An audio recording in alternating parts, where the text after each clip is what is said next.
নমস্কার বন্ধুরা, আজ রান্না করছি বেশ মজাদার অল্প সময়ের মধ্যে হয়ে যাওয়া ডাম্পলিংস নুডল স্যুপ। এর জন্য আমি বাসনে একটু জল গরম করতে বসিয়ে দিচ্ছি। এই জলটা ভালো করে গরম হয়ে যাওয়ার পর এতে আমি প্রথমেই দিয়ে দেব গাজর, কারণ গাজরটা সিদ্ধ হতে একটু সময় নেয়। এই গাজরটা বেশ খানিকক্ষণ সিদ্ধ হয়ে যাবার পরে, প্রায় 5 মিনিট সিদ্ধ হওয়ার পরে আমি এতে দিয়ে দেব নুডলস বা ম্যাগি বলতে পারো। আমি এখানে আটা ম্যাগি ইউজ করেছি। তো এই ম্যাগিটা দিয়ে ভালো করে ছাড়িয়ে জলের মধ্যে ফুটিয়ে নেব। এই নুডলসটা বানাতে খুব একটা বেশি সময় লাগবে না।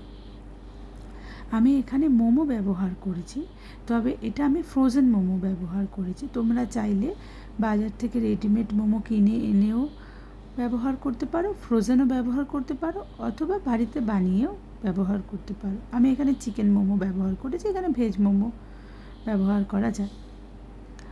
তো এখানে আমি কিছুটা ক্যাপসিকাম কেটে দিয়ে দিয়েছি। এবারে এই নুডলসটাকে খানিকক্ষণ সিদ্ধ হতে দেব। এর মধ্যে দিয়ে দিলাম সয়া সস, প্রায় 2 চামচ ভরা ভরা। এরপরে ম্যাগি মশলা, এখানে আমি 2 প্যাকেট ম্যাগি মশলা ব্যবহার করেছি। তোমরা চাইলে বেশিও ব্যবহার করতে পারো, আবার চাইলে কমও ব্যবহার করতে পারো।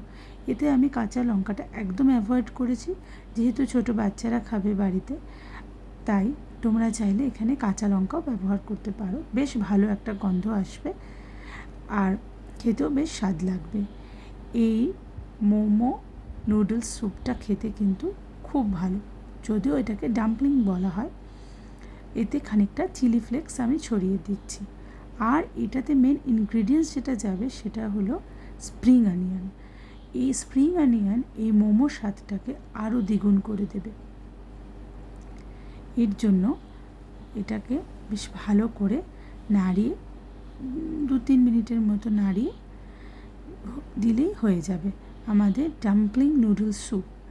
খেতে খুব সুন্দর, ছোট বড় সকলেরই খুব ভালো লাগবে। এই নুডলসটাতে একটু স্যুপের পরিমাণটা বেশি থাকবে, কারণ এটা বেশ স্যুপি নুডলস একটা। আর এটা খেতেও যেমন মজাদার, আর রান্না করতেও খুব কম সময় লাগে।